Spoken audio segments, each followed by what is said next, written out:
सुखद अपनो करो प्रकाश, जो बहुविधि भव दुख करी है सतानाश। घोषणा प्रकाशक तीसरा अधिकार, जिसमें सबसे पहले हमने ज्ञानावर्णीय दर्शनावर्णीय कर्म से दुख और उससे निवृत्ति,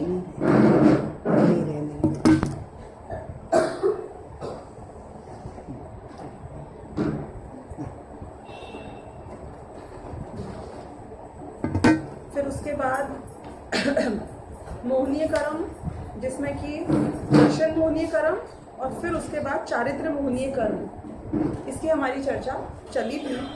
चारित्र मोहनीय कर्म में हमने 4 कषायों का वर्णन पहले कर लिया था। 4 कषायों में हमने अनंतानुबंधी, अप्रत्याख्यानावरण, प्रत्याख्यानावरण और संजुलन के जो क्रोधमान माया लोभ, ऐसे 16 भेद हैं, इनकी पहले चर्चा करी। अनंतानुबंधी आदि से क्या फर्क पड़ता है और कषायों की मंदता तीव्रता से क्या फर्क पड़ता है, ये भी हमारी चर्चा हुई थी। और ये विषय काफी हमने स्पष्ट करने की पिछले लेक्चर्स में कोशिश करी है। उसके बाद हमने 9 कषाय का विषय पूरा लिया था, जिसमें कि हर कषाय से, 9 कषाय से ऐसे जीव की क्या अवस्था होती है और कैसे निवृत्ति हो, ये चर्चा आई थी। इतना विषय हमारा पूर्ण हो चुका है। इस बारे में कोई प्रश्न हो तो आप पूछ सकते हैं, नहीं तो अब हम इसके बाद एक इतने और प्रश्न खड़ा किया, उस पर आते हैं। प्रश्न नहीं, एक्चुअली पॉइंट रेज करते हैं। वो ये कहते हैं कि यहाँ पर इसके पास 2 ऑप्शंस हैं, या तो कषायों की पूर्ति करे या फिर मर जाए। उनकी पूर्ति करते करते मरण पर्यंत उनको पूर्ति करने की कोशिश करे। और फिर एक पॉइंट आता है जहां पे इसके पास ऑप्शन होता है कि कषाय पूर्ति हो कि मर जाओ, तो ये किसको चूज करता है? ये मरना चूज करता है, लेकिन कषायों की पूर्ति उसकी कीमत पे भी करना चाहता है। अब ये पॉइंट को मैं थोड़ा सा एक्सप्लेन करती हूँ कि अपन सबसे पहले तो मुझे एक बात बताना कि मृत्यु अपने आप में एक बहुत ही बड़ा हमारे मन में डर या भय किस कारण से? इनसिक्योरिटी। नेक्स्ट क्या होने वाला है पता नहीं है। It is not just the insecurity, it is not just the insecurity. मैंने तो आपको शास्त्रों से बता दिया कि भाई आपके अगले भव में देवगति होने वाली है, आप कल मरने के लिए तैयार हो? शरीर से ममत्व भाव है सबके साथ, शरीर से मोहित होता है रिलेटेड हो। So the most important thing is कि शरीर में ही मेरे अस्तित्व का जो मुझे भान है, उसके कारण मुझे अंदर से अपनी सत्ता का नाश लगता है। अब मैं एक और भ्रांति खत्म करूं, उसके बाद इस पॉइंट पे वापस आऊंगी कि जब आत्मा के प्रदेश शरीर को छोड़ते हैं तो वो कष्टप्रद होता है कि इजीली हो सकता है, शांति से हो सकता है। फिजिकल बात कर रही हूँ, अभी आपकी मान्यता की बात नहीं कर रही हूँ, एकत्व बुद्धि की बात नहीं कर रही हूँ। So does it have to be painful? No, Not necessarily. no, not at all. जन्म और मरण दोनों पेनफुल। Actually speaking, जब आत्मा के प्रदेश शरीर को छोड़ के जाते हैं, जिसे हम मरण कहते हैं, उसमें रंच मात्र भी आत्मा को कष्ट फिजिकली मतलब जैसे कि शरीर में यदि कोई हाथ काटे तो दर्द होता है, ऐसे आत्मा के प्रदेश जब शरीर को छोड़े तो कोई दर्द आत्मा को नहीं होता। फिजिकल पेन 0 होता है, 0। आपको लगता है कि जब देवगति के जीव मरते होंगे, मतलब उनके जब आत्मा के प्रदेश उनके शरीर को छोड़ता है तो उनको दर्द होता है? नहीं। आपको पता है जो पहले, दूसरे और तीसरे काल के जीव हैं हमारे यहाँ पे कर्म भूमि में, या फिर जो भोग भूमि के जीव हैं, वो जब मरते हैं तो पता है उनको कैसा कष्ट होता है, कितनी फीलिंग आती है, कि बिल्कुल कष्ट नहीं होता है। आप जम्हाई लेते हो तो कितना दर्द होता है आपको? जम्हाई लेते हैं और आत्मा के प्रदेश निकल जाते हैं शरीर से। छींक आती है और आत्मा के प्रदेश निकल जाते हैं शरीर से। इतना सा फिजिकल दर्द तो है ही नहीं। तो किन जीवों को दर्द होता है? हमारे यहाँ ऐसा हो सकता है कि बिना दर्द के निकल जाए? ऐसा मेरे साथ, आपके साथ ऐसा हो सकता है? आपके साथ हो सकता है? हो सकता है। अगर आपको मैं टेक्निकल रीजन इसका बताऊं कि बताए दर्द किसको होता है, I don't know if you are aware of this. दर्द यानी कि जब सुसाइड हो, जब हत्या हो, जब एक्सीडेंट हो, जो बहुत तड़प तड़प के कुछ मरने वाले आघात होते हैं ना, फिजिकल आघात, ये तब होते हैं जब आयु कर्म की उदीर्णा होती है प्रणालियों के हिसाब से।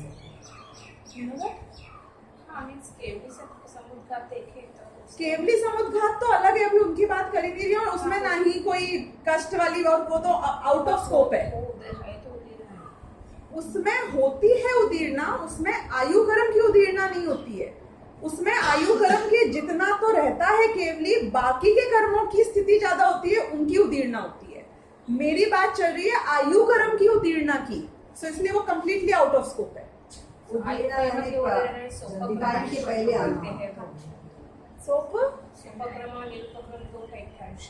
हाँ, लेकिन अभी सुनो, we will not talk technical, let me just try to explain the concept here. उदीर्णा होती है जब कर्म का उदय फ्यूचर में आने की जगह, it was destined to come in future, मतलब it was not destined, it was, वो बंधा ऐसा था कि फ्यूचर में उदय आएगा, लेकिन वो अपनी स्थिति के पहले ही आके खिर जाता है, उदय में आ जाता है। वो अपने आप आता है कि हम लगते हैं? देखो, हम बुद्धि पूर्वक कर्मों में कोई भी चीज में कुछ भी नहीं कर सकते, यही मेरा रंच मात्र नहीं कर सकते। मैं भी सोचूं कि मैं ऐसा कर्म का उदय आए, मेरी ये उदीर्णा हो, मेरा ये निर्जरा हो, मेरा ये संक्रमण हो जाए, उत्कर्षण हो जाए, अपकर्षण हो जाए, कुछ नहीं होना है। ये सब केवल ज्ञानी में, केवल ज्ञानी के ज्ञान में जो झलका है, उस पर्सपेक्टिव से हम सिर्फ आपको एक्सप्लेन कर रहे हैं। We are not logical people, we want to understand how it happened, so we are just telling you how it happened. तो कर्मों की अपेक्षा क्या होता है कि समझो मेरी आयु जो आने वाली थी, समझो 80 साल में उदय में, उसी काल में मैं किसी निमित्त ज्ञानी के पास गई, पूछा कि मैं कितने साल जीऊंगी आपके अकॉर्डिंग, वो मेरी कर्मों की अवस्था या निमित्त ज्ञान से जान के बोलेगा आप 80 साल जियोगे। उसी समय आधा घंटे के बाद में केवल ज्ञानी के समोक्षरण में पहुंच गई। वहां पे मैंने उनसे पूछा मैं कितना जीऊंगी, वो बोलेंगे कि 40 साल में मर जाओगी। बोलो कौन झूठा? केवल ज्ञानी तो सच्चे ही है। वो निमित्त ज्ञानी भी झूठा नहीं था, क्योंकि उसने जो कर्मों की अवस्था देखी उसके अकॉर्डिंग आप 80 साल में मरने वाले थे। उसने झूठ नहीं बोला, उसका ज्ञान कम नहीं था, तो फिर कैसे हुआ? कि केवल ज्ञानी ने ये भी जाना कि 80 साल की जो स्थिति थी वो उदीर्ण होकर इसकी 40 साल में खिरने वाली है, ये विष खा के अपना आघात कर लेगा।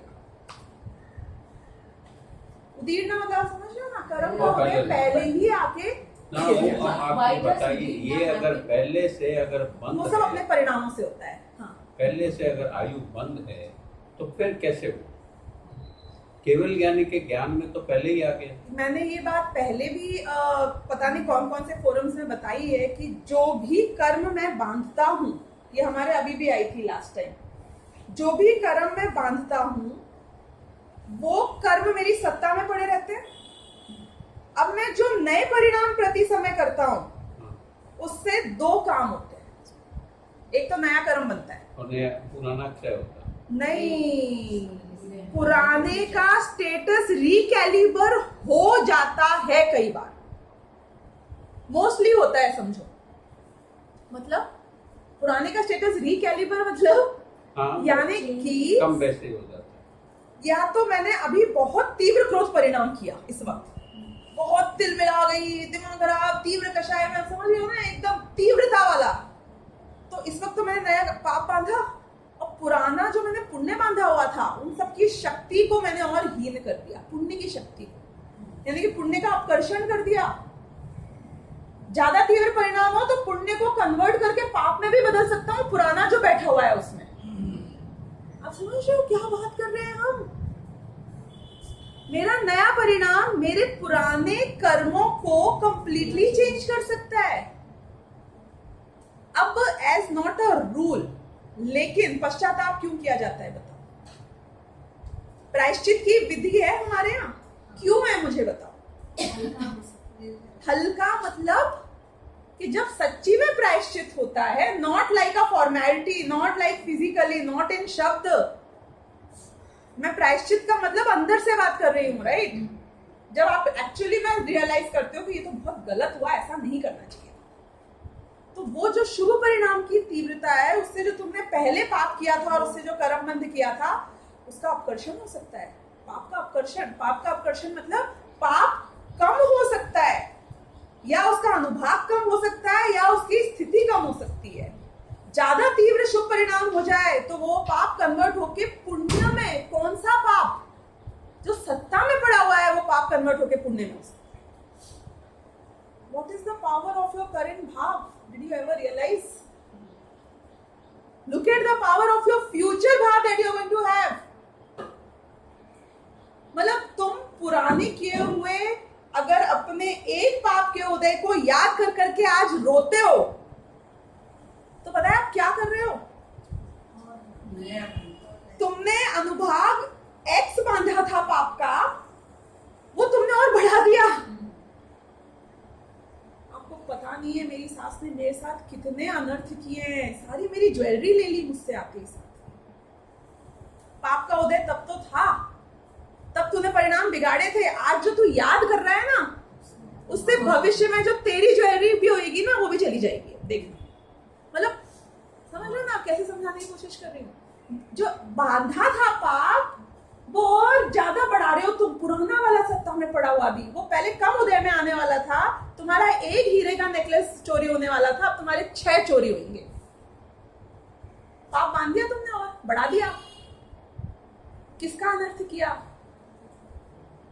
I screwed my present thinking about that bad past. I screwed my future because मैंने नया पाप कर्म बांधा, और जो थोड़े बहुत ढंग के पड़े हुए थे सत्ता में, उसको और बिगाड़ दिया।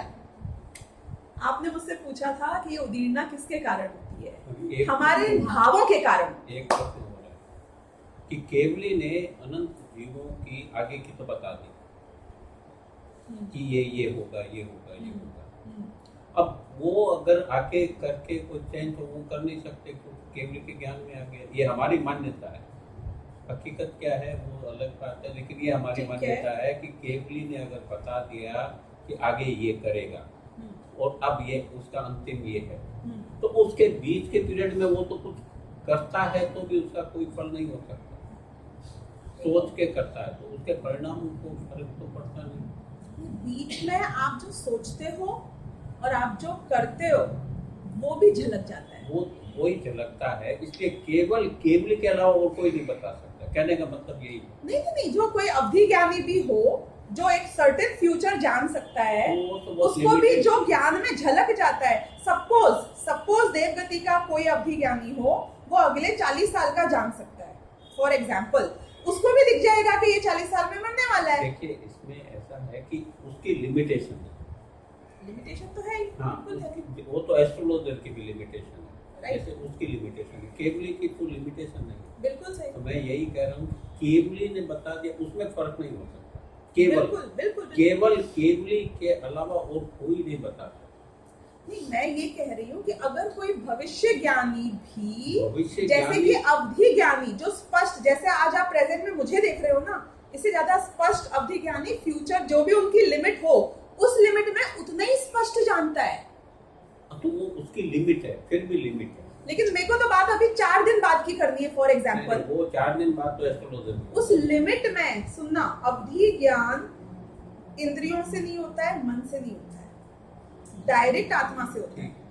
इसका मतलब है कि जितनी स्पष्टता उस विषय को जानने की किसी और ज्ञान की, केवल ज्ञान आदि की होगी, उतनी स्पष्टता अवधि ज्ञानी की भी है उस विषय में। द डिफरेंस इज, केवल ज्ञानी को सब पता है, इसको उतना ही पता है।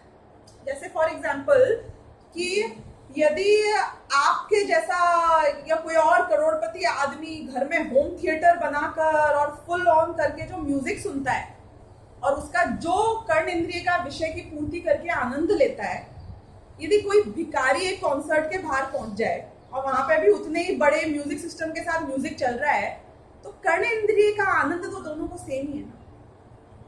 वो बात अलग है कि उसको एक जिंदगी में एक बार कॉन्सर्ट के बाहर सुनने मिल गया है, आप जब चाहो तब घुस के जितना चाहो उतना सुनोगे अपने होम थिएटर में बैठ के।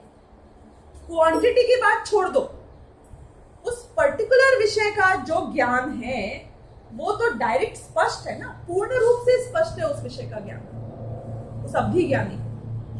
अब वो बात अलग है कि आप द्रव्य क्षेत्र काल भाव के हिसाब से बोलोगे कि परमाणु जितनी स्पष्टता और बाकी के फ्रिल्स गिनोगे तो वो अलग बात कि ये तो रोड पे खड़ा है और तुम तो यहाँ बैठे हो।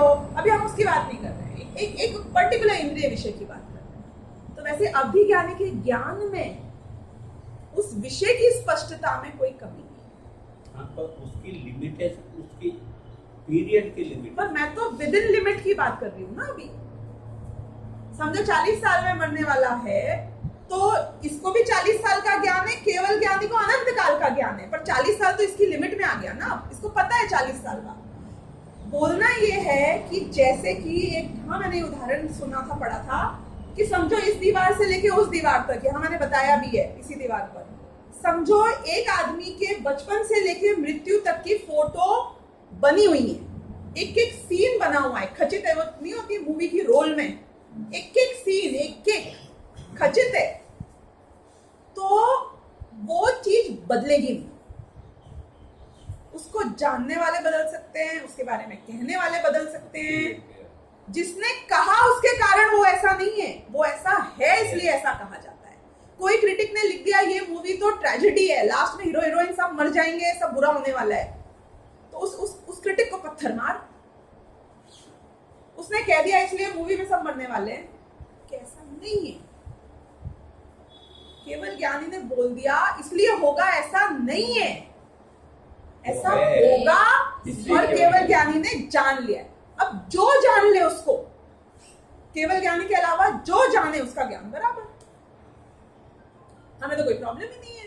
तुमने भी तो जान लिया, आज केवल ज्ञानी ने जाना था, अभी मैं ये शब्द बोलूंगी, आप जान रहे हो इस वक्त इस शब्द को, उनका ज्ञान और आपका ज्ञान सेम हो गया ना राइट नाउ इस संबंध में। तो आपकी लिमिटेशन है, आप वर्तमान को जान रहे हो, उनकी लिमिटेशन हमने तीनों कालों को जान लिया इररिस्पेक्टिव। तो कमिंग बैक टू द उदीर्णा पॉइंट, कि जब भी उदीर्णा होती है कर्मों की, ये बात सिर्फ आयु कर्म में नहीं है, पहली बात तो ये भी समझना। यानी कि पेट दर्द में भी खाली इस समय मेरा पेट के दर्द का पाप का उदय जितना आने वाला है, अगर उतना ही उदय में आता है तो I will not even feel और रियलाइज द दर्द ऑफ पेट। इतना माइल्ड होता है यूजुअली। लेकिन उदीर्णा होकर जब बहुत सारा कर्म का उदय एक साथ थक्के में आता है तो उतना ही तीव्र दर्द मुझे ज्यादा महसूस होता है। ऐसा हर कर्म के उदय में चलता है। तो आयु कर्म के उदय में जब उदीर्णा होती है तो तब आपके साथ ये हत्या, आत्महत्या, एक्सीडेंट, इस टाइप के कार्य होते हैं। अगर नॉर्मल आयु कर्म पूरा आप अपना जियोगे तो ऐसे बहुत से लोग हैं जो नींद में उनके कब आत्मा से निकल जाता है, आत्मा के प्रदेश निकल जाते हैं, उनको बहुत शांतिपूर्वक कार्य हो जाता है। तो आत्मा के प्रदेश शरीर से निकले और हमें कष्ट हो ही हो, ये कोई गारंटी नहीं। फिजिकल पेन तो कुछ भी नहीं है। अब हम करते हैं कि फिर किस बात का, हर आदमी को मृत्यु का भय क्यों? एकत्व बुद्धि के कारण, अपने सत्ता नाश हो जाएगा ऐसी फीलिंग के कारण उसको ये शरीर के से छोड़ना नहीं है। उसको जो संयोग मिले हुए हैं, जो ये एक रुमाल चला जाता है तुम्हारा, एक चश्मा चला जाता है तो तुमको इतना दुख होता है, यहां तो सर्व संयोगों का एक साथ नाश हो रहा है। तो आप सोचो, all the property that you have made एक समय में आपको छोड़नी पड़ेगी, जिसके लिए इतने विकल्प, इतनी आकुलता किया, जिसके लिए दिन रात लड़ा, जिसके लिए दिन रात विचार किया, अपनी हेल्थ नहीं देखी, अपनी नींद नहीं देखी, अपना सुख शांति नहीं देखी। एक समय आएगा जब एक साथ ये सारा तुम्हारा इन्वेस्टमेंट पूरा हो जाएगा। और वो समय आएगा, क्यों? क्योंकि ये एक पर्याय है, ये कोई अपशकुन नहीं है, ये कोई बुरी बात नहीं है, ये फैक्ट है, पर्याय है, ऐसा तो होना ही है। तो इसलिए यहाँ पे अभी ये बता रहे हैं कि तो इसको दुख किसका है? मरने का दुख है कि इस दुनिया में आप अभी जितने लोगों को गिनना है अपने आसपास, जिस जाति के, जिस एज के, जिस वर्ग के, उनमें गिन लेना, आधे से ज्यादा लोग अपनी जान को अपनी हथेली पे लेके चलते हैं। नहीं चलते? सिर्फ सैनिक की बात नहीं कर रही हूँ जो बॉर्डर पे खड़ा होके लड़ता है, वो तो अपनी हथेली पे जान लेके घूम ही रहा है। आज नरेंद्र मोदी अपने हथेली पे अपनी जान लेके घूम रहा है कि नहीं घूम रहा है? मुझे बताओ, कितने दुश्मन है उसके इस देश के बाहर और देश के अंदर। At the cost of his life he is doing what he is doing और नॉट। कितने लोग हैं, एक ड्राइवर भी, मतलब हर आदमी को गिन लेना है यहाँ पर। और सिर्फ ऐसा नहीं है कि जो फिजिकल कोई ऐसे जगह पर पहुंच जाए तो काम हो, हम कश्मीर घूमने जाएं तो हथेली पे जान लेके गए कि नहीं गए? आप फ्लाइट में ट्रैवल करते हो, आप कुछ भी कहीं भी, आप एक डायबिटीज वाला मिठाई खाता है तो हथेली पे जान लेता है कि नहीं लेता है? ऑपरेशन थिएटर में घुसते हैं ना किसी भी कारण से, वो लोग पेपर साइन करवाते हैं। इसका मतलब पता है क्या है पेपर साइनिंग का? वो जवाबदार नहीं है। किस चीज के जवाबदार नहीं है? लाइफ के कि हम तुम्हारा पेट खोलेंगे, हार्ट खोलेंगे, किडनी खोलेंगे और कुछ नहीं तो इतना सा इंजेक्शन देंगे, उसमें तुम मर गए तो तुम्हारी जिम्मेदारी, और पास हो गए तो फीस तो मुझे देनी पड़ेगी। मृत्यु की कीमत पर आप एक हार्ट खोलने की बात कर रहे हो। आप एक एडवेंचर स्पोर्ट करने जाओ ना, आप लोग में से मुझे नहीं पता कितने लोग गए नहीं गए हैं। You have to sign, what you have to sign? आत्महत्या के ऊपर साइन करके देना पड़ता है कि इसमें मैं मर जाऊं तो जिम्मेदारी मेरी है। तो फिर क्यों करते हैं? कषायों की पीड़ा सही नहीं जाती, मरण को तो नहीं गिनता है, लेकिन कषायों के साथ जीना नहीं चाहता। जितनी तीव्र कषाय हो जाए, जितने मायाचारी करने वाले लोग होते हैं ना, उनको पता है कि अगर पोल खुल गई तो कितनी बदनामी होगी। बाज आते हैं कि नहीं आते हैं मायाचारी करने से? बर्बाद हो जाऊंगा मैं।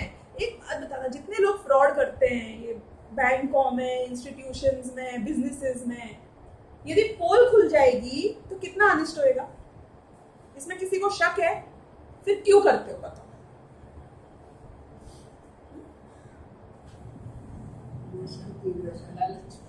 कषाय की पीड़ा सही नहीं जाती। बाद में मरूंगा तो मरूंगा,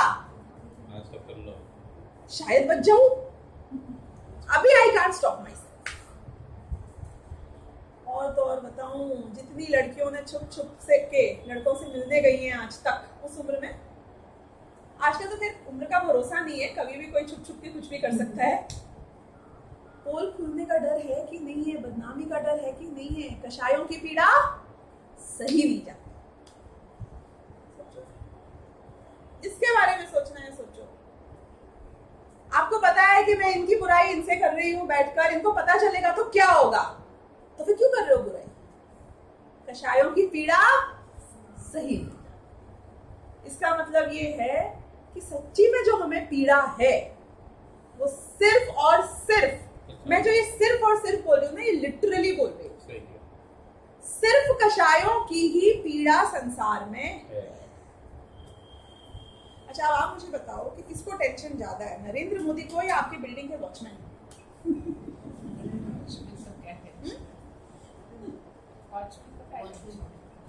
दोनों को अपनी तरह से कोई गारंटी नहीं है। हो सकता है नरेंद्र मोदी से ज्यादा टेंशन इनके बिल्डिंग के वॉचमैन। नरेंद्र मोदी को पाकिस्तान का इतना भय नहीं हो जितना वॉचमैन को आपका भय हो सकता है, होगा या नहीं होगा मैं ये नहीं कह रही हूं, यानी कि तुम कितना बड़ा काम कर रहे हो और कितना छोटा काम कर रहे हो, इस पे डिपेंड नहीं करता है कि तुम्हें कषाय कितनी होगी। शायद मैंने आपको एक बार बताया था कि कौन सा हुआ था, क्राइम पेट्रोल और इंडिया, सावधान इंडिया, इस टाइप के एक आध प्रोग्राम एक बार देखने में आया था। उसमें दिखाते हैं कि वो एक 10 साल का लड़का वेटर टाइप का काम करता था, गांव से आ गया था। मैंने बताया था एक बार उसका एग्जाम्पल लिया, मुझे याद रहता है, आप भूल जाते हो। सालों पहले की बात है, मैंने बताया है। उसमें लड़का था, वो गुंडे टाइप के लोग उस रेस्टोरेंट में चाय पीने आते होंगे, खाने के लिए आते होंगे, उनको सर्व करता था।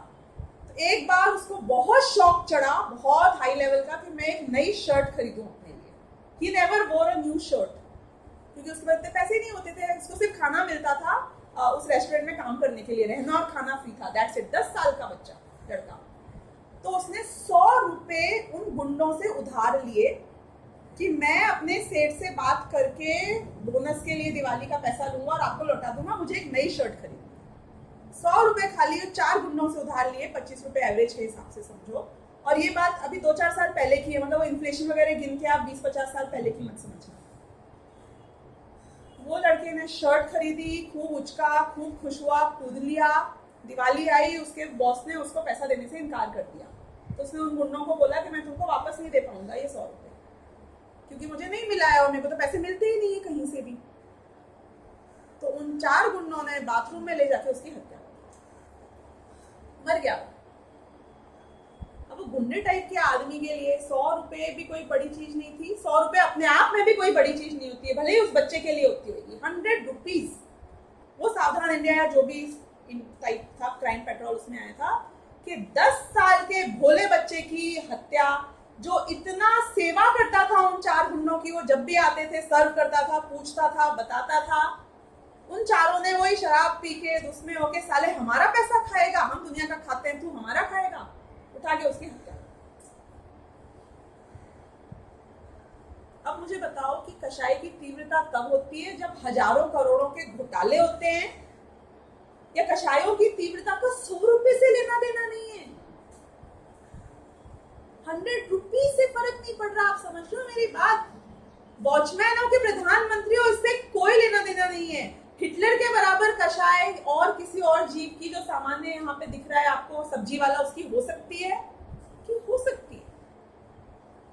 हिटलर ने भले ही गैस चेम्बरों में जाके हत्या करी हो हजारों करोड़ों की, और इसने एक आदमी की हत्या नहीं करी हो, पर इसकी कषाय उसकी कषाय से बराबरी भी कर सकती है और ज्यादा भी हो सकती है। इसका मतलब क्या निकला कि मेरी कषायों को बाहर की वैल्यू की या संयोगों की डिपेंडेंसी नहीं है, बिल्कुल भी नहीं है। तो हम बोले कि भाई ये सुखी आदमी है, ये दुखी आदमी, क्यों? अब इसके तो घर में झगड़ा है, इसके तो ये प्रॉब्लम है, बिजनेस ठप्प पड़ा हुआ है और बच्चे सुनते नहीं है, और ये सुखी आदमी है, इसको कोई प्रॉब्लम नहीं है। सच्ची में देखा जाए तो क्या हो सकता है कि जिसके कोई माथे पे भार नहीं है, सब सेल्फ डिपेंडेंट है, सब लविंग है, खूब दिन में 6 बार प्रवचन सुनने जाता है, वो कलहकारी हो, दुनिया भर में उसके दिमाग में कषाई चलती रहती हो, तीव्र कषाय चलती रहती हो, तो दूसरे आदमी इतने प्रतिकूल संयोग में भी शांति से उसका ज्ञाता बनती जी। नो कनेक्शन, संयोगों से सुख दुख का कोई कनेक्शन नहीं है। तो किससे?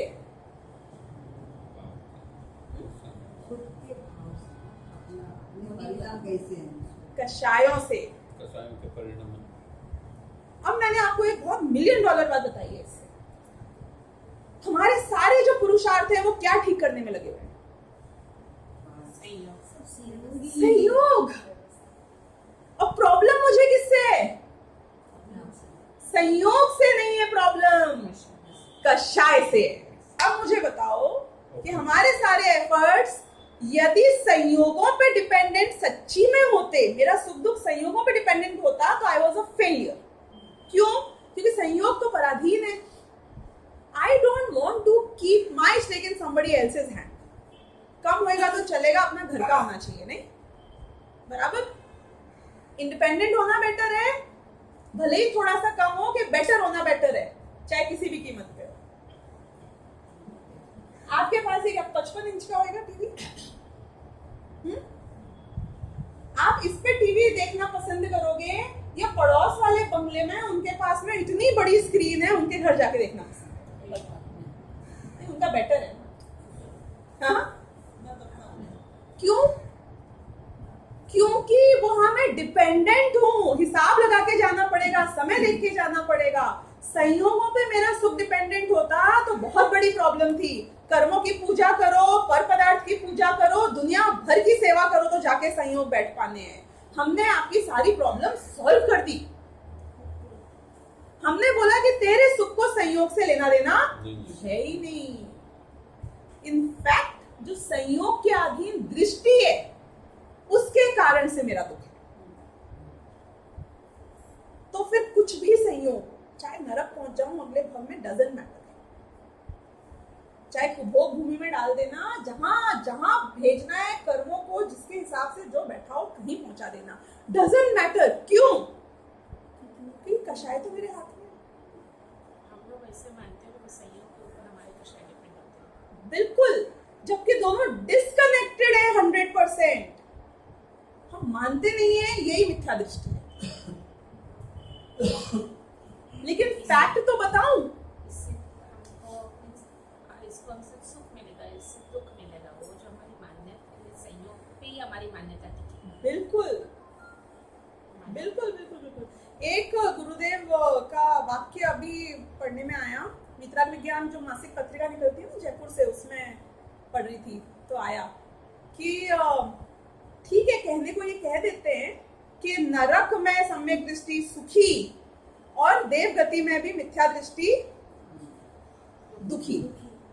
लेकिन ये सेंटेंस में भी कोई बहुत ज्यादा दम नहीं है। It is not right. क्यों? क्योंकि जब तुमने ये बात बताई तो तुमने इसी बात का तो पोषण किया कि संयोग के कारण सुख दुख का कुछ लेना देना है। Why are you comparing संयोग of नरक एंड स्वर्ग?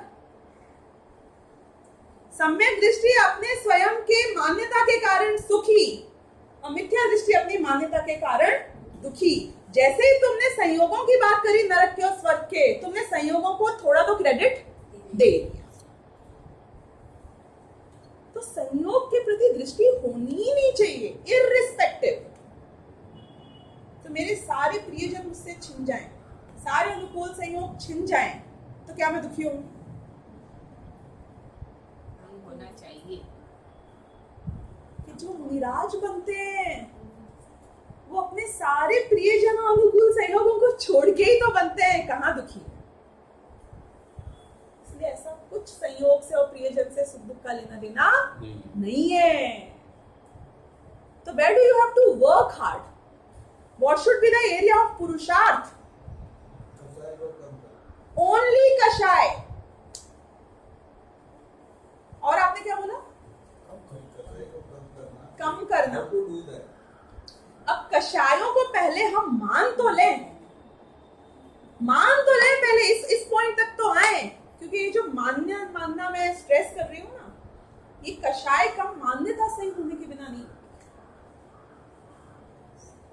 I have made another point here. पहले तो मानो तो कि कषाय तुम्हारे दुख का कारण है। I am not working on the कषाय here, I am working on your मान्यता हियर, कि तुम्हारी दृष्टि जो संयोग के अधीन है वो दृष्टि कषायों के अधीन तो हो पहले, तो फिर तो प्रॉब्लम हो जाएगी। अब मैं कषाय के ऊपर अधीन हो गया पर की जगह। कषाय किसकी?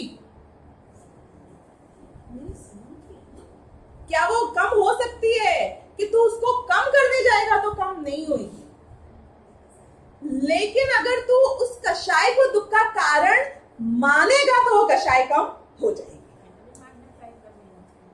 यानी कि वो जो बीज है, वो जो मूल है, कषाय को कम करने का मूल सम्यक दर्शन है। पर की ओर की दृष्टि हटेगी, जब इष्ट अनिष्ट बुद्धि हटेगी तो कषाय कैसे उत्पन्न होगी? इष्ट अनिष्ट बुद्धि क्या होती है? सिंप्लीफाई करती हूँ लैंग्वेज को। हम क्या है, वो एक्रोनिम्स में कई बार इतने बह जाते हैं रट रट के कि उसका भाव नहीं ख्याल करते। इष्ट अनिष्ट बुद्धि किसे कहते हैं? जो अच्छी है वही, ये अच्छा है, ये बुरा है। जब आपने पर को अच्छा या बुरा माना ही नहीं, कषाय क्यों उत्पन्न होता है? क्रोध कब उत्पन्न होता है? उस समय की ये आदमी बुरा है, ये नौकर बुरे हैं, उस ये समय गवर्नमेंट बुरी है, ये गाड़ी बुरी है, ये कर्म बुरे हैं, कोई ना कोई तो बुरा होता है ना। अनिष्ट बुद्धि खत्म हो गई तो क्रोध किस पे करोगे? इष्ट अनिष्ट बुद्धि कब खत्म होती है? जब मान्यता सही होती है। इष्ट अनिष्ट बुद्धि खत्म करने से खत्म नहीं होती है, उसकी जब मान्यता सही होती है कि जब पर एक दूसरे का लेना देना, स्व और पर में कोई कर्ता कर्म संबंध है ही नहीं, तो इष्ट अनिष्ट बुद्धि खत्म हो जाती है। It will all come back to your मान्यता। मान्यता के सही हुए बिना कषाय किसी की कम हो नहीं सकती, और कषाय कम करने से अर्थ हमारा मंद और तीव्र कषाय से यहां नहीं है। अनंतानुबंधी से कम होती है तो अप्रत्याख्यान में आती है, और कम होती है तो प्रत्याख्यान में आती है। इसे कषाय कम होना कहते हैं। ये ज्ञान भी सही होगा तो आपकी मान्यता से, मान्यता सारा खेल मान्यता का है, सारी कंडीशनिंग मान्यता की है। आप जब मान्यता की बात करते हैं तो मेरे हिसाब से, मेरी समझ, पहले जानने के बाद मान्यता। इसीलिए तो आपको कहते हैं पढ़ो, सुनो, विचार करो तो जानोगे। मैं कहता हूँ कि खाली मान्यता नहीं, जानना जरूरी है। पहले मैं जान लूँ तब मेरी मान्यता बनेगी। नहीं तो मैं पढ़ के तो मान लिया, लेकिन जब तक मैंने उसके अंदर प्रवेश नहीं किया, मैंने नहीं जाना, मेरी मान्यता तो बदलती जाएगी। बिल्कुल सही है, मैं ये कह रहा हूँ बिल्कुल कि सही। जानना शब्द बहुत जरूरी है। बिल्कुल, लेकिन जानने के बाद सिर्फ जानते रहने पे रुक गए तो गड़बड़ है। हम में से कई लोग उस चीज को जानने मात्र से ही अपने आप की संतुष्टि मानकर उसी के बाद घर चले जाते हैं वापस। तो हमारा ये कहना है कि जानना पड़ेगा और जानते रहना पड़ेगा, और जितना जानते रहोगे उससे ही वो मान्यता आगे बढ़ेगी। जैसे कि आपने सुना होगा कि ये ऑल जो सेल्फ हेल्प वाले लोग होते हैं वो बोलते हैं, आप अपने आप से ऐसे बोलो, I am the king, I am very happy. ये क्यों बोल रहे हो? कि when you say that you will start believing that। ऐसा नहीं है कि वो चीज भी कंप्लीटली बेकार है। क्यों? क्योंकि तुम बोलोगे आई एम अ फेलियर, मेरा कुछ नहीं हो सकता है, मैं महादुखी हूँ।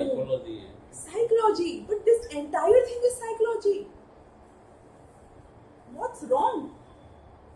साइकोलॉजी है, लेकिन मैं तो ये बोलूंगी ना कि तुम अपने आप को फेलियर मानोगे तो एक के बाद एक फेलियर होते रहोगे, तुम अपने आप को सक्सेसफुल मानोगे तो एक के बाद एक सक्सेसफुल होते रहोगे। ऐसे ही मुझे अपने बारे में ये बार बार रीइंफोर्स करना पड़ेगा कि मैं पर से भिन्न एक शुद्ध आत्म तत्व हूं। ये तो है रियलिटी, और वो ये कहते हैं कि तुम एक चीज को एनफोर्स करो तो तुम वैसे बनोगे। वो रियलिटी से भटकाव है।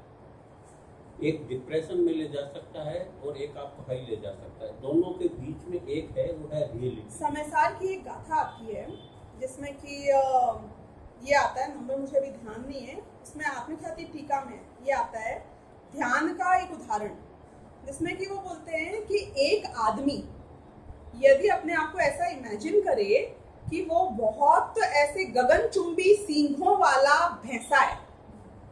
गगनचुंबी सींगों वाला मतलब समझ गए ना? ऐसा भैंसा है, याद आ गया आपको एग्जाम्पल?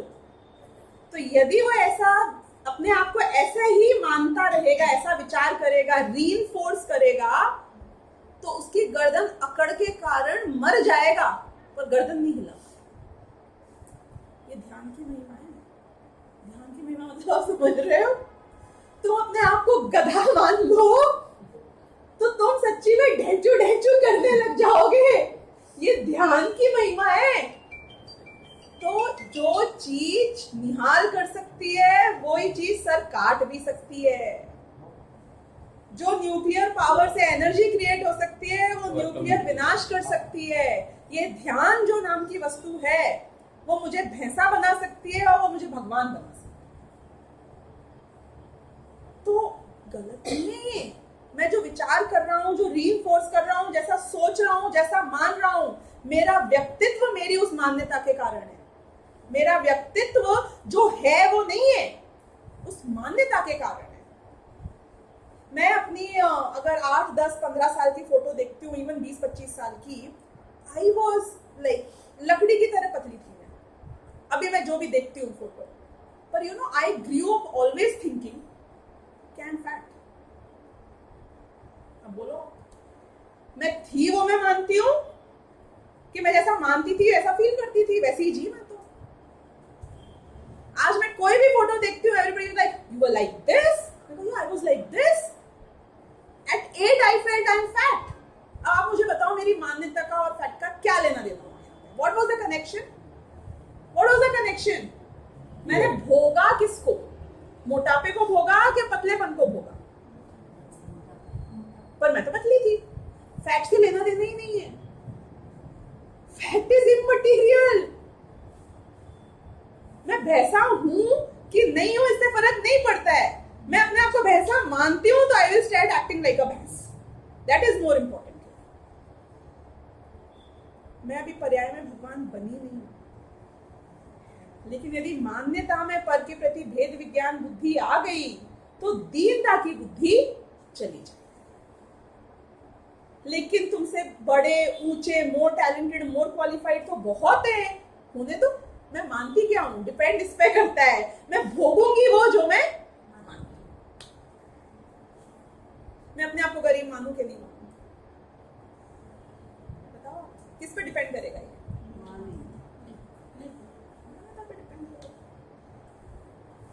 हर आदमी गरीब है, हर आदमी अमीर है। डिपेंड करता है कि वो किसकी तरफ देखता है, कितना देखता है, उस चीज को कितना अपने दिमाग में घुमाता है। मैं तो ऐसा सोचती ही नहीं हूं, तो मैं उसको भोगूंगी ही नहीं। जो आदमी यही सोचता रहता है तो 1000 करोड़ वाले को 2000 करोड़ वाला मिलेगा, 2000 वाले को 5000 वाला मिलेगा, 5000 को 50,000 करोड़ वाला मिलेगा। मतलब जिसको हीन बुद्धि रखनी है उसको हीन बुद्धि का पोषण करने में कोई कमी नहीं। भरत चक्रवर्ती को किसने परेशान किया? सारे 6 खंड हाथ में ऑलमोस्ट आ चुके थे। एक छोटा सा राज्य जो बाहुबली के हाथ में था, छोटा सा भी मतलब कितना छोटा सा, आप इमेजिन नहीं कर सकते हो कितना छोटा सा। बाहुबली को इतना छोटा सा एक उपराज्य, जिसका एक वो होता है ना हेड, जैसे आपका समझो मुंबई का एक पर्टिकुलर प्रांत का किसी को समझा दिया जाए भार, बिल्कुल इतना छोटा सा पार्ट वो बाहुबली को दिया था पिताजी ने। पिताजी से ही मिला था ना, बाकी सब भाइयों ने तो दे दिया अपना। पूरे 6 खंड मिल गए उसके सामने, उसकी क्या कीमत थी? खुशी नहीं थी इस बात की कि मेरे को 6 खंड मिल गया है, ये नहीं भी मिलता इसको। वैसे भी वो कोई लेने छीनने वाला नहीं था कि वहां का कर इसको मिलेगा। एंड ऑफ द डे तो वो बोला मेरे आगे अधीनता स्वीकार कर लो, तुझे ही राजा बना के तुझे ही राज्य भार देने वाला। It is like you know what, उसकी छोड़ो, अभी अपनी बात करो। आप अगर 10,000 करोड़ के मालिक हो, पिताजी ने सारे बेटों को जो पैसे दिए थे उसमें लाख रुपए दिए थे, तुम 10,000 करोड़ के मालिक होके बोलते हो कि ये भाई ने अपने लाख रुपए मुझे क्यों दिए, मुझे ये भी चाहिए। कैसा लग रहा है आपको सुनकर? कैसा लग रहा है? सारी महिमा तो खत्म हो गई आदमी की। ये लाख रुपए के लिए इसको फर्क क्या पड़ रहा है? लाख रुपए के लिए अपने सगे भाई को उसको छोड़ नहीं रहा है। ये ऐसे ही था। लेकिन आपकी कषाय को बॉदर करने के लिए वो इनफ है। शांति नहीं थी उसको, महाआकुलता नहीं होती तो जा जाके इतना लड़ाई करने की क्या जरूरत थी? चक्ररत्न कैसे चल जाता? यानी कि पराधीन कहाँ है? संयोग की वैल्यू की कहाँ कीमत रह गई? इसको तो अखर गई कि एक आदमी भी मेरे नीचे झुका कैसे नहीं सकता। संयोग इज 100% इममटीरियल। हो तो फर्क नहीं, चक्रवर्ती भी दुखी, और नहीं तो अपने को 2 समय की सूखी रोटी मिल जाए और पेट भर जाए लौकी की सब्जी के साथ, तो भी हम तो बहुत सुखी हैं। एक बार खाना खा के हमारे मुनिराज, वो भी हाथ में बिना परिग्रह लेके, वो तो अनंत सुखी है। ऐसे मिथ्या दृष्टि उनकी अपेक्षा। तो इसलिए हमारी दृष्टि पहला तो संयोगाधीन बिल्कुल नहीं होना चाहिए। एक बहुत अच्छा शब्द इसमें पढ़ा है, I am telling you everything which is there in this page and the next, कि जो संयोग है वो मेरे पुरुषार्थ के अधीन नहीं है, वो तो भवितव्य के अधीन है। नहीं बात ख्याल में हाँ सही है, आई? हाँ सही है, वो जो होना है वो वैसा होगा ही, मेरे हाथ में कि होता है। संयोग पे जिसकी दृष्टि होती है और वो पुरुषार्थ करता है उसके लिए, उसका पुरुषार्थ तो वेस्टेड ही है, क्योंकि वो संयोग मिलेगा या नहीं मिलेगा मेरे हाथ में ये तो भवितव्य के अधीन है। अब मैं ये भरत चक्रवर्ती का एग्जांपल लेती हूँ कि चक्ररत्न प्रकट हो गया था ना उनके तो आयुषशाला में। Was he destined to be a चक्रवर्ती? 100%। यदि वो शांति रखते ना, रखते कैसे? नहीं वो अलग बात है, अभी वो तो हमें पता ही है कि क्योंकि उनके तो ये होना था ना कीड़ा, इसलिए उन्होंने ऐसे किया। यदि शांति रखते, if I am the author of the story and I can change certain things, I will talk about that, कि अगर वो शांति रखते तो बाहुबली का मोक्ष होना एक सर्टेन टाइम पे तो नक्की था ना। वो राज्य तो उनको मिल ही जाता, क्यों? भवितव्य था। वो चीज जो आपके भाग्य में है वो आपसे कोई नहीं छीन सकता है। तुम लड़के लोगे तो तुम्हें मिलेगी या नहीं भी मिले, और नहीं लड़ोगे और मिलनी होगी तो भी मिलेगी, तुम्हारे पास से वो चीज कहीं जाएगी। पॉइंट ये है। अब चॉइस क्या है आपके पास? लड़ लड़के लो कि पेशेंस से वेट करो, आनी होगी तो आ जाएगी और नहीं आनी होगी तो नहीं जाएगी। मेरा सुख दुख इसके अधीन नहीं। कौन सुखी है? लेवल 1 पे तो वो सुखी, और लेवल 2 पे जो संयोगों से अपने सुख दुख का लेना देना माने ही नहीं, उसके जो संयोग आओ जो संयोग जाओ, वो ये जानता है कि जितनी कषाय है उतना दुख है, और जितनी आत्मा में लीनता है उतनी ही निराकुलता है। तो बाकी सब एक गेम है, वो गेम में चैलेंजेस रहेंगे, गेम में लेवल्स रहेंगे, होते रहने दो। कोई ऐसा गेम तो होता नहीं है ना कि बच्चा उठा, खाना खाया, स्कूल गया, घर आ गया, पढ़ाई करी और सो गया। ऐसा गेम देखा आज तक आपने? कैसे होते हैं गेम्स? कुछ डिफिकल्टी, कुछ हर्डल्स, कुछ चैलेंजेस, कुछ डेंजर्स, कुछ पावर्स, इसे ही बोलते हैं ना गेम। सारी दुनिया ऐसे गेम के पीछे पागल है। तुम्हारी लाइफ एक गेम चल रही है, उस गेम को सिर्फ एक जान लो, तुम्हारे हाथ में है उसको एंजॉय करना, और यदि तुम उसमें इन्वॉल्व हो जाओगे तो तुम्हारे हाथ में दुखी है। हमारी चॉइस। धर्म हमको उस सबसे जुदा करके सिखाता है कि कैसे इन सारे प्रेशर्स के बीच, जो ये प्रेशर नाम की वस्तु तुम्हें लग रही है, वो क्रिएटेड बाय पर नहीं है, वो क्रिएटेड बाय स्व है, और दुख तुम्हारा उस प्रेशर के कारण है। ये प्रेशर ही तो है ना। आपको पता है कषाय का मतलब प्रेशर होता है, बाय द वे? नहीं? आपको पता है कषाय का शब्द का अर्थ क्या होता है? हाँ? जो आत्मा को कसे। कसना मतलब प्रेशर नहीं होता है, प्रेशर दुख दे, प्रेशर नहीं है खिंचाव, ये प्रेशर नहीं है, दबाव। हमारी लाइफ का सारा प्रेशर ही तो हमारी कषाय है, और हम खुद इस प्रेशर कुकर में जीना चाहते हैं, इनवाइटेड। तो ये सारा प्रेशर क्लियर हो सकता है कैसे? कि जा, मैंने प्रेशर नहीं, किसके हाथ में? तो ये बात यहाँ पर आई है, हम थोड़ा सा इसको पढ़ेंगे। अब यहाँ ऐसा विचार आता है कि यदि इन अवस्थाओं में ना प्रवर्ते तो क्रोधाधिक पीड़ा उत्पन्न करते हैं, और इन अवस्थाओं में प्रवर्ते तो मरण पर्यंत कष्ट होते हैं। If you pursue all these सांसारिक ऑब्जेक्टिव्स टिल डेथ, तो मरने तक आपको कष्ट होगा, राइट? वहां मरण पर्यंत कष्ट तो स्वीकार करते हैं, परंतु क्रोधाधिक की पीड़ा सहना स्वीकार नहीं करते। ये हमारी बात। इससे यह निश्चित हुआ कि मरणाधिक से भी कषायों की पीड़ा अधिक है। यहाँ ऐसा विचार आता है कि यदि इन अवस्थाओं में न प्रवर्ते तो क्रोधाधिक पीड़ा उत्पन्न करते हैं। यदि इन अवस्थाओं में ना प्रवर्ते, यानी कि जैसे कि समझो मैंने ये, मुझे गुस्सा आया बहुत जोर से, तो मेरी क्या अवस्था होगी उसमें? I will fix it. ऐसे शब्द बोलूंगा, ऐसे कोई शरीर की क्रिया करूंगा, ऐसी कोई मायाचारी करके कि उसको सफर करना पड़े, वो रियलाइज करे, ऐसा कुछ ना कुछ करूंगा।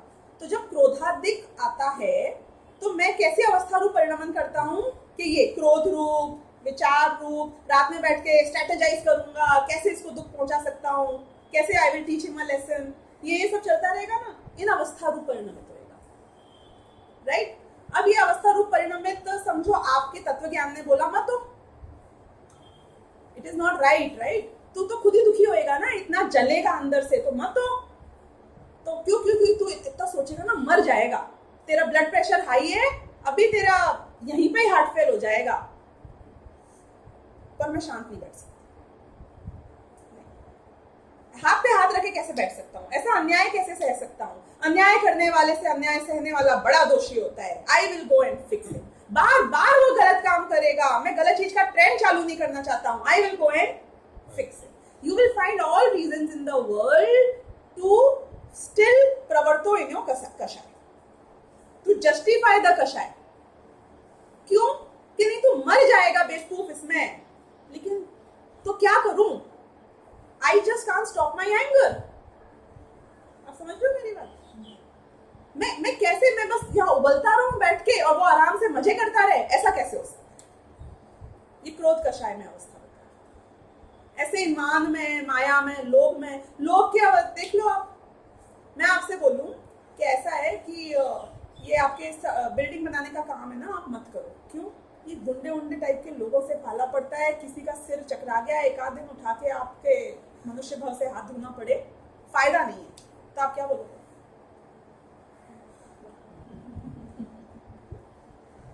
ऐसे थोड़ी जिया जाता है। कमाऊंगा तो सही ना, 2 रोटी मुझे भी खानी पड़ती है ना, काम तो करूंगा कि नहीं करूंगा? डर के रहते हैं। किसकी पीड़ा अधिक है मुझे बताओ? लोभ की पीड़ा अधिक है इसको कि मरण की पीड़ा अधिक है? कि भैया तू मर जाएगा, पर क्या करे, कमाऊंगा नहीं, मेरे को अपनी फैमिली को हॉलिडे पे नहीं लेके जाना पड़ता है क्या? तुम लेके जाओगे? ये गुंडों के डर से जियूंगा? क्या है ये? We don't realise 99% of the times कि हम क्या परस्यू कर रहे हैं और किस कीमत पे कर रहे हैं।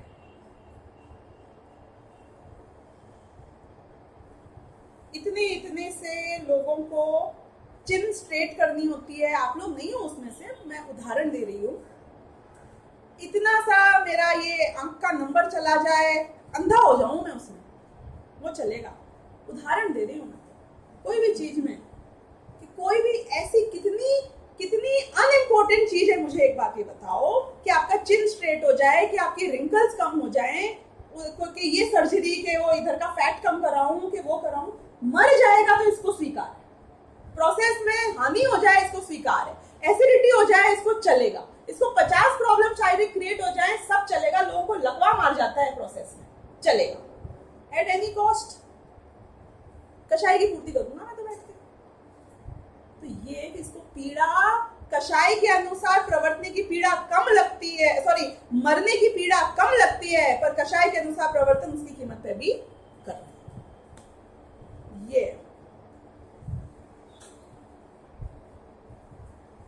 यदि इन अवस्थाओं में न प्रवर्ते, यानी कि अपनी कषाय के अकॉर्डिंग क्रिया न करे, तो क्रोधाधिक की पीड़ा उत्पन्न ज्यादा होती है। तिल मिलाता है ना कि नहीं, एक बार मैं उसे गाली दे आऊं फिर मुझे शांति मिल जाएगी, वो शांति चाहिए इसे गाली देके, नहीं तो क्रोध मेरा कायम रहेगा।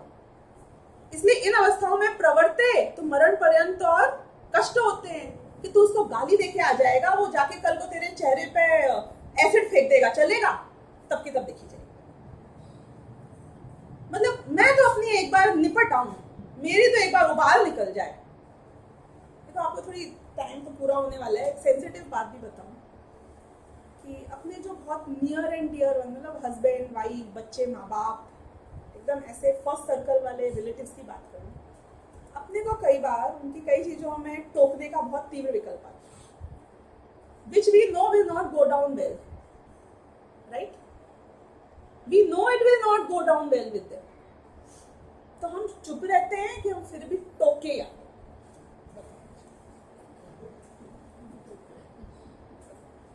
क्यों क्यों टोकते हो?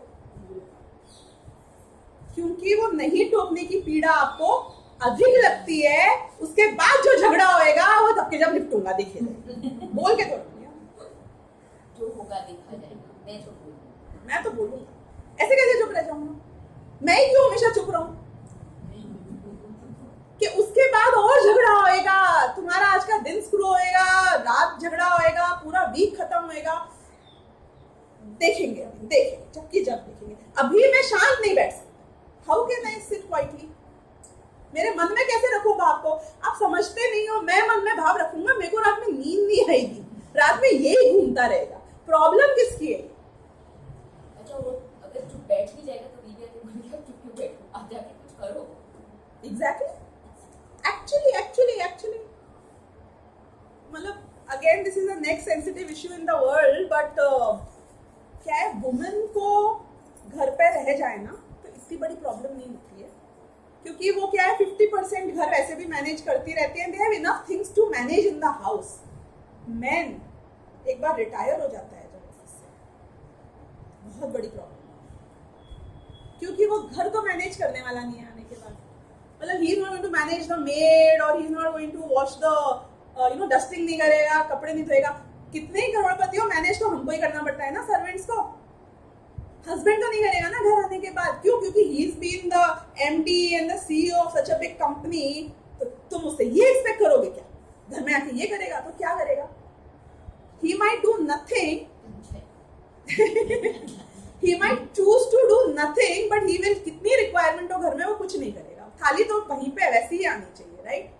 It gets very difficult for them if they don't have something constructive to do, क्योंकि अगर आपके पास कुछ और नहीं है एंगेजमेंट, यहाँ कुछ बचा नहीं है, people start respecting you less gradually because you are all the time on their head। तो इज्जत तब होती है ना जब आप महीने मतलब दिन में एक बार शाम को आओगे, अब पूरे टाइम बैठे रहोगे तो कहाँ से इज्जत देते रहेंगे आपको? फिर तो तुम पानी मांगो तो बोलेंगे 2 सेकंड ले लो ना, यहाँ तो रखा है टेबल पे। तो ये टेक्निकल इश्यू बहुत हो जाता है, but the point is irrespective तुम अपनी कशाय क्यों निकालते रहते हो? आप कुछ बोल रहे थे शायद।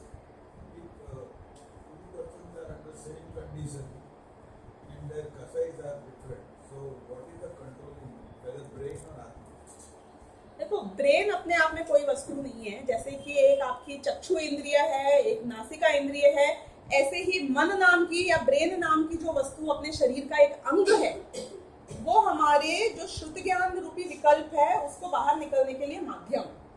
जैसे देखने के लिए आंख माध्यम है, वैसे मन और ब्रेन एक माध्यम है। ज्ञान तो सारा आत्मा का ही है, राइट? याददाश्त एक भव से दूसरे भव तक ब्रेन नहीं जाता है, पर याददाश्त चली जाती है। पीपल रिमेंबर थिंग्स, इसका मतलब है कि ब्रेन में नहीं है सब कुछ, आत्मा में था वो ज्ञान, वो संस्कार, वो स्मृति, वो धारणा, वो सब आत्मा की थी, वरना जाती नहीं ना अगले भव तक। तो कैसे जाती? तो सब कुछ आत्मा का है बेसिकली। तो now your question here is कि यदि 2 आदमी हैं और एक ही परिस्थिति है, नेक्स्ट पैराग्राफ में रीड नहीं कर पाई, इसके आगे ये बात आने वाली थी, आप चाहें तो पढ़ना घर पर। उसमें ये लिखा है कि इसको जब कषाय उत्पन्न होती है ना, समझो बिजनेस में तो बहुत प्रॉफिट हो रहा है, तो पता है वो आदमी क्या करेगा? जुआ खेलेगा।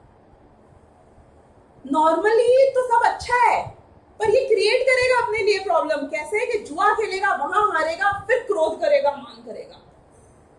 जुआ नहीं खेला तो कोई और खेल खेलेगा ना, समझो जुआ भी नहीं खेला मैं, तो टीवी पे क्रिकेट मैच देख रहा था, क्रोध का होता है, तुम्हारा सब कुछ अच्छा है, एवरी सहयोग you can talk about is best, लेकिन क्रिकेट मैच में यदि पाकिस्तान जीत जाएगा, अपनी क्रोध कषाय निकालने के लिए इसको वो माध्यम मिल जाएगा। यानी कि कषाय हो तो संयोग कितने ही पॉजिटिव हो, ये बहाने ढूंढ लेता है। वो बहाना भी नहीं ढूंढेगा ना, रात को सोने के लिए लेटा होएगा अपने इतने मोटे गद्दे के ऊपर और एसी के अंदर, और शरीर में एक अंग में दर्द नहीं है, तो भी मन में कुड़ेगा, उसने उस दिन ऐसा बोला कैसे था, मेरे को रियलाइज नहीं हुआ। नहीं, ऐसे नहीं बोल सकता है कोई मुझे। मतलब मन में कषाय क्रिएट करेगा वो क्रोध। 4 घंटे कभी ऐसा हुआ है नींद नहीं आई हो क्रोध के कारण किसी के विचार करने में? कोई भी प्रतिकूल संयोग का विचार करने में ऐसा कभी हुआ है कि नींद नहीं आई हो? क्या बुराई थी? और अगले सुबह पता चले all washed of, everything fine, वो आदमी आके वैसे ही सॉरी बोल दिया, उसने वैसे ही अच्छा कर दिया।